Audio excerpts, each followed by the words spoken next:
Welcome to the Country Watch Political Intelligence Briefing Quick Hits, a weekly briefing of hot stories across the world in brief. I'm Denise Youngblood-Coleman, the Chief Editorial Officer and Senior International Affairs Analyst at Country Watch.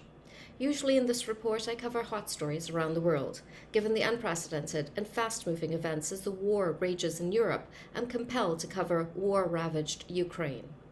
That is all I'll be discussing in this briefing, and it will take some time. In the aftermath of Russian President Vladimir Putin's declaration of war on Ukraine, the free world has held Russia accountable in the form of draconian sanctions. Among the sanctions unveiled by US President Joe Biden were the following: limits to Russia's ability to do business in dollars, pounds, euros, and yen; Russian state-owned enterprises blocked from debt markets; Russian high-technology imports blocked; Russian assets frozen in the United States; the largest Russian banks cut off from the US financial system. The most notable restrictions fall on the country's biggest bank, Sberbank, and 25 of its subsidiaries, all of which account for over one-third of Russia's financial assets. In addition to Sberbank, VTB Bank was also on the target list. Together, the two banks collectively hold almost $750 billion in assets, a serious portion of Russia's overall assets. Sanctions targeted not only the largest state-owned banks in Russia, but also Russian oligarchs. President Vladimir Putin and Foreign Minister Sergei Lavrov were also slapped with sanctions. In an additional dimension, Western countries were expelling Russian banks from the high-security SWIFT network that connects financial institutions across the world. Western countries additionally said they would target the Russian central bank with its own sanctions. Meanwhile, European Commission President Ursula von der Leyen announced that Russian state media would be prohibited. The state-owned Russia Today and Sputnik and their subsidiaries, as she said, will no longer be able to spread their lies to justify Putin's war. In a shocking development, Switzerland, a neutral country with a well-known financial services and banking industry, announced that it would apply the sanctions being levied on Russia. The reality was that the sanctions would not persuade Putin to end his war in Ukraine. These robust sanctions were punitive measures intended to deliver a painful and costly message to Russia and the rest of the world about the price of invading a sovereign country and launching an unprovoked and brutal war on it. Even as draconian as some of these sanctions may seem, there was skepticism about the actual impact. With Russia having built up the fourth largest foreign currency reserves in the world, more than 630 billion, and with Russia moving away from the US dollar holdings, it was possible that Russia could weather the economic storms to come as a result of sanctions with limited disruptions. There was also the fact that Russia's central bank announced that it had started buying gold. The Kremlin itself was claiming that while the West's sanctions on Russia would be difficult, Russia had the necessary potential to compensate the damage. In actuality, the Russian economy was in freefall. The Russian currency had collapsed. With an eye on mitigating the damage, the Russian central bank said that it would raise the key interest rate from 9.5% to 20%. Already, the ratings agency S&P Global Ratings had cut Russia's credit rating to junk status. On the battlefield, Russia had launched a brutal war in Ukraine. Russia's strategy was presumably to rely on airborne units and special forces to carry out its assault on the capital city of Kyiv and the eastern city of Kharkiv. But defiant resistance from Ukrainian troops was slowing Russian progress. Although Kyiv was surrounded and facing constant shelling for the moment, Kyiv remained under Ukrainian control. In both Kyiv and Kharkiv, the sound of air raid sirens was a regular phenomenon, and civilians were instructed to remain in basements and bunkers. One strategic decision that could help Ukraine was made by Turkey, which recognized Russia's invasion of Ukraine as a war. That decision set the path for Turkey to limit the path of Russian warships in the Black Sea via the Montreux Convention. Still, Ukraine was under brutal bombardment by Russian forces. While it did not have air superiority against Ukraine, Ukraine was nevertheless using United States-made Stinger missiles and homemade Molotov cocktails to hold off the enemy. Also vital in its fight against Russian forces was the use of Turkish drones to destroy Russian vehicles on the ground.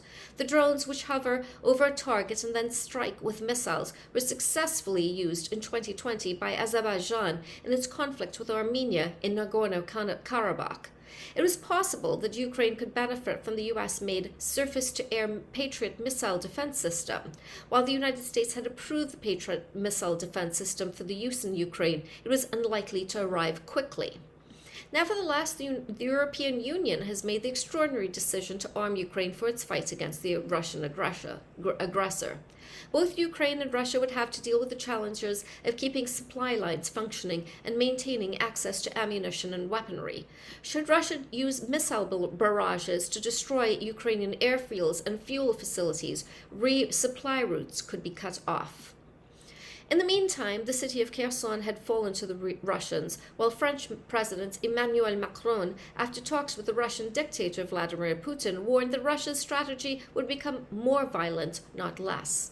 Then came the news that Russia's shelling had ignited a fire at Europe's biggest nuclear plant. That led to global alarm over a meltdown. But the fire is out and Russian forces are in control of the site. Managers are working at the nuclear facility at gunpoint.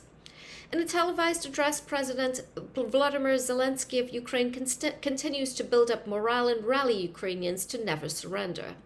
On the other side of the equation, an extensive Russian convoy was advancing on Kyiv slowly. With lethal weaponry loaded on the convoy, it was clear that Russia planned to move towards a scorched earth strategy. That strategy had been used to mercilessly and barbarically subdue and oppress the enemy in Chechnya and Syria years earlier. The death toll in both those cases was appalling, and human rights groups noted that Russia's pointed and blatant targeting of civilian targets, which were nothing less than crimes against humanity and war crimes. That scorched earth or brute force strategy promised to yield horrific and appalling death toll in Ukraine's biggest cities. Already Russia was going after civilian targets with impunity and brutality in flagrant violation of international law.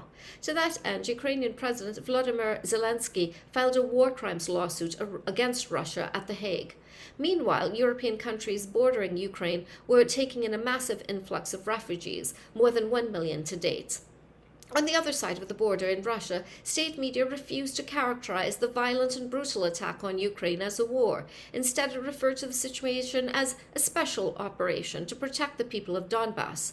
Little was said about the overall war on Ukraine in Russian state media, a factor that seems almost risible, laughable, given that there were Russian protesters in the streets protesting against that very war. Russian propaganda cannot, in 2022, keep the truth of war from their own people at home interminably.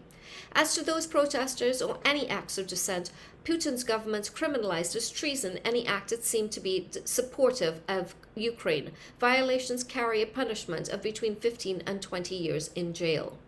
I want to note that the war in Ukraine dominated U.S. President Joe Biden's State of the Union address. In it, President Biden declared freedom will always triumph over tyranny as he condemned Putin and promised an unfailing response should Russia encroach on a NATO member state. To that end, I'll be covering some of the legal parameters as regards international jurisprudence guiding Joe Biden's calculus.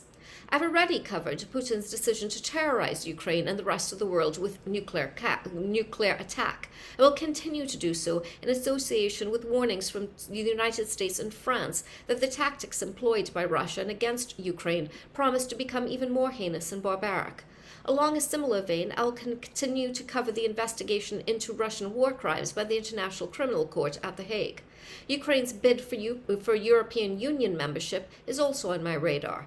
I'm also looking at the question of Putin's next stop. What do I mean by that? Well, would he stop at Ukraine, where he has already had his hands full? Or would he go for Moldova via the contested Transnistria breakaway republic? Speaking of that neighborhood, I'm also covering the role played by Belarus as a vassal state of Russia in its aggressive assault against Ukraine. Subscribers can read more about these and other stories at the Country Watch website at www.countrywatch.com. Thank you for your time. Have a great day, and remember, now more than ever, we live in an interconnected world.